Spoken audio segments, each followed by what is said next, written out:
Sa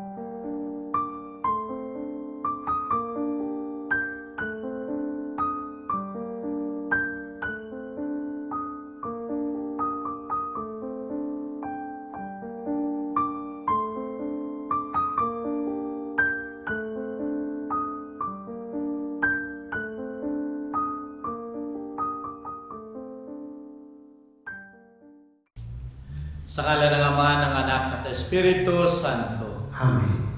Ipinagdiriwang natin ngayon ang kapistahan ng pagbibinyag sa ating Panginoon. At ito'y tanda na lubusan siya nakikipagkaisa sa atin na mga tao. Sumayin niyo ang Panginoon. At sumayin niyo rin. Ang pagbasa sa Banal na Ebanghelyo ayon kay San Lucas. Luwalhati sa iyo, Panginoon. Noong panahon yun, naghahari sa mga tao ang pananabik sa pagdating ng Mesiyas, at ang akala ng marami, si Juan ang kalang hinihintay. Kaya sinabi ni Juan sa kanila, "Binibinyagan ko kayo sa tubig, ngunit ang darating na kasunod ko, ang magbibinyag sa inyo sa Espiritu Santo at sa apoy. Siya'y makapangyarihan kaysa akin, at ni hindi ako karapat-dapat magkalag ng tali ng kanyang pangyapak." Nabinyagan na noon ang lahat ng tao, gayon din si Jesus. Nang siya'y nananalangin, nabuksan ang langit at bumaba sa kanyang Espiritu Santo sa anyong kalapati. At isang tinig mula sa langit ang nagsabi, "Ikaw ang minamahal kong anak. Lubos kitang kinalulugdan." Ang salita ng Diyos. Purihin ka, O Kristo. Minamahal ko mga kapatid sa mananampalataya, tayo ay napakarami ng binyagan na maaaring napuntahan. Maaaring kayo nagpabinyag ng inyong mga anak, o kaya kayo ay naging ninong o kay ninang sa binyag, o kaya kayo ay naimbitahan sa isang binyagan. Sa mga pagkakataon ng binyagan, ano ang mga inihahanda ng mga magulang sa pagbibinyag ng mga anak? Ang una lang inihahanda ay yung reception.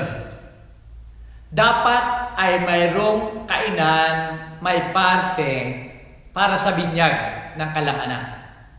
Pagkatapos ay pipili sila ng mga ninong at ninang.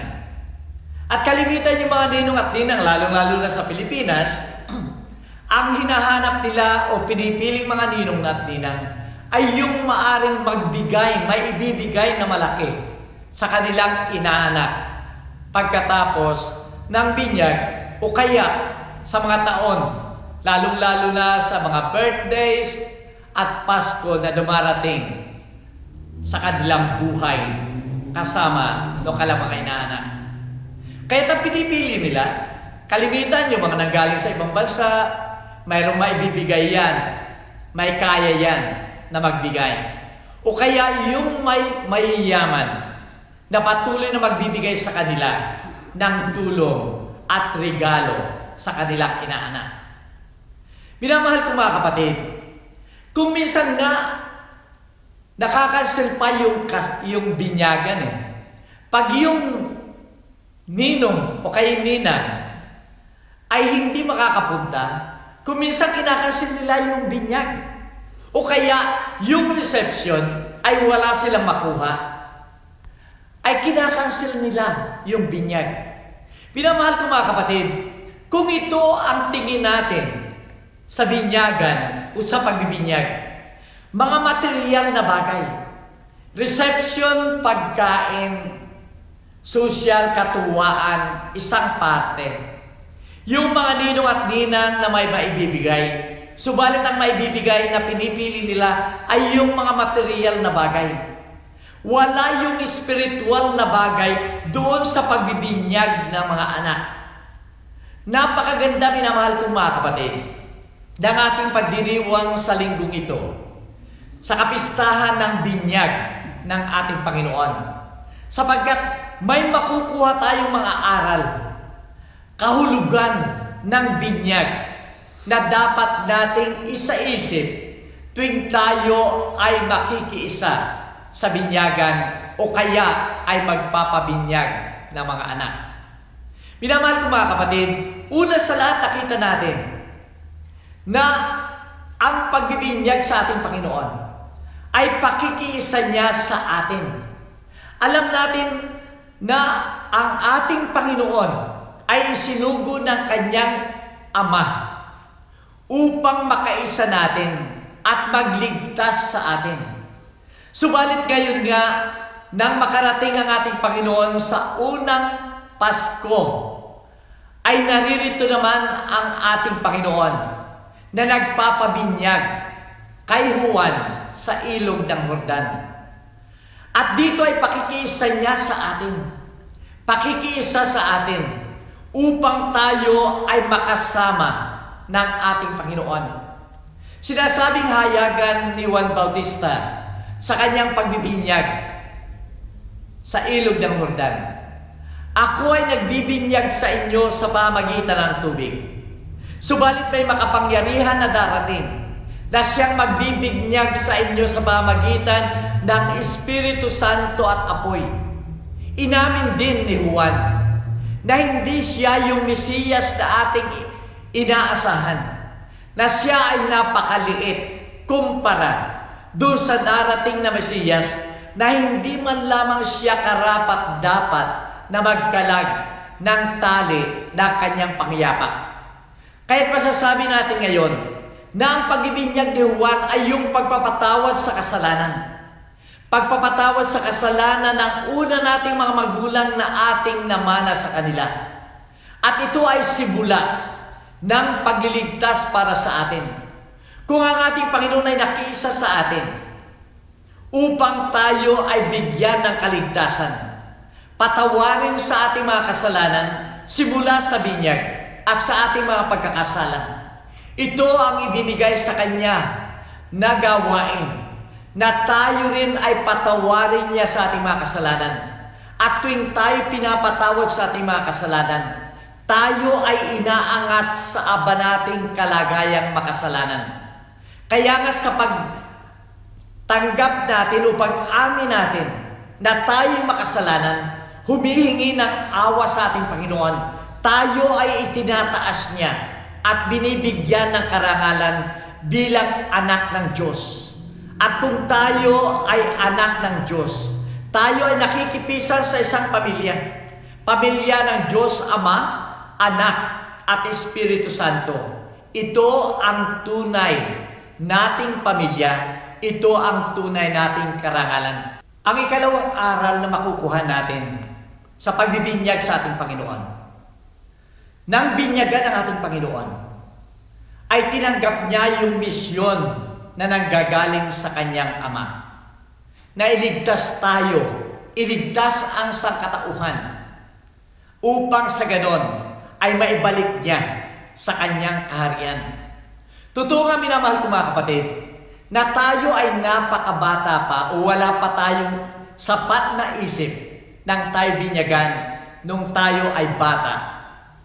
Subalit yung mga magulang natin, yung mga ninong at ninang natin, yung ministro ng simbahan, yung mga taong naroon sa binyagan na yan, sila ay nangangako na tayo ay tutulungan upang maisabuhay natin ang buhay bilang isang Kristiyanong binyagan. At dito sa buhay Kristiyanong ito, ay dapat sundin natin ang utos ng ating Panginoon at maging tapat tayo sa ating Panginoon. At kung ito ay magagawa natin, dito papasok na tayo ay magiging anak ng Diyos. At ito nga ang ating karangalan. Subalit sa karangalan ibinigay sa atin ng ating Panginoon, kasama nito ang isang responsibilidad. Kasama nito ang misyon na ibinigay sa atin. Kung paano tinanggap ni Jesus ang misyon sa kanyang Ama, ganon din ang misyon na ibinibigay sa bawat isa sa atin na mga binyagan. Kaya nga't yung aral ng ating Panginoon upang magampanan natin yung misyon na yon, ay dapat nating isabuhay. Yung aral, yung ebanghelyo ng ating Panginoon, ay dapat nating ibahagi sa ating kapwa-tao. At sisikapin natin na tulungan ang iba na mapalapit sa ating Panginoon. Ito ang pagsunod sa pagsasabi ng ating Panginoon. Gawin ninyong alagad ko ang lahat ng bansa. Ipahayag ninyo ang ebanghelyo sa lahat ng tao upang makamtan nila ang pagliligtas at ang kaharian ng Diyos. Ang ikatatlong napakahalagang bagay para sa atin na ibinibigay ng kapistahang ito ay napakahalaga sa ating mga Kristiyano. Sapagkat kung ang ating Panginoon ay naging tapat sa kanyang Ama sa simula pa, sa pagdating niya din pagsunod sa kanyang Ama na makarating sa kalangitan kahit siya ay panganak sa isang sabsaban, tanggapin niya ang misyon na yan, ay sumunod siya sa kalooban ng Ama. At sa pagsunod sa kalooban ng Amang ito, ay naririto ang tunay na pagtanggap bilang isang anak ng Diyos. Kaya nga napakaliwanag sa banal na ebanghelyo ngayon, nang siya ay nananalangin pagkatapos sa kanyang binyagan, ay nabuksan ang kalangitan. Ito ang tinig ng Ama na nagsasabi, ito ang minamahal kong anak na lubos kong kinalulugdan. Minamahal kong mga kapatid, siya ay nanggaling sa Diyos. At ito isang patunay na siya ay anak ng Diyos at nanggaling sa Diyos. At dahil dito, mayroon siyang kapangyarihan upang tupdin ang misyong ibinigay sa kanya. Ano ang challenge nito, minamahal kong mga kapatid, sa atin? Ito'y napakahalaga sa atin. Sapagkat kung nasabi ng Ama na kinalulugdan niya ang ating Panginoong Jesucristo sa pagtanggap ng misyon na yon, ganon din ang bawat isa sa atin. Tanggapin natin ang bukaluban ng misyon na ibinigay sa atin ng ating Panginoon. Maging tapat tayo sa ating Panginoon. Maging tapat tayo sa aral ng ating Panginoon. Isabuhay natin ang aral na ito. At sikapin natin na akayin ang bawat isa sa ating Panginoon. Upang sa ganon, kung nasabi ng Ama ang panalitang yun sa kanyang anak, ganon din ay masasabi sa atin, ikaw ang minamahal kong anak, na lubos kong kinalulugdan. Minamahal kong mga kapatid, kung tayo magbabalik tanaw sa ating binyag, kung tayo ay may mga pictures o videos na mga binyag, sana sa pagbabalik natin at pagtingin sa mga memories na yon, huwag lamang nating tingnan yung masaya nating parte. Huwag natin lamang tingnan kung sino yung mga taong naroon ng tayo binyagan. Huwag lamang nating tingnan sino ang mga ninong at ninang ang pangyayari sa araw na yon. Kundi bigyan natin ng pansin ano ang ipinangako natin ng panahon na tayo binyagan. At ito, iwasan ang kasalanan, lumayo kay Satanas, tanggapin natin ang misyon na binigay sa atin ng ating Panginoon. Maging tapat tayo sa misyon na yan, upang sa ganon, minamahal ko mga kapatid, papakinggan din natin sa ating Ama ang mga katagang, ikaw ang minamahal kong anak, na lubos kong kinalulugdan. Sumayin niyo ang Panginoon. At sumayo rin. Minamahal ko mga kapatid, tayong lahat ay mga anak ng Diyos. Tayong lahat ay kasapi ng isang simbahan. Makiisa tayo sa ating Panginoon, maging tapat tayo sa ating Panginoon, at magkakaroon tayo ng tunay na buhay.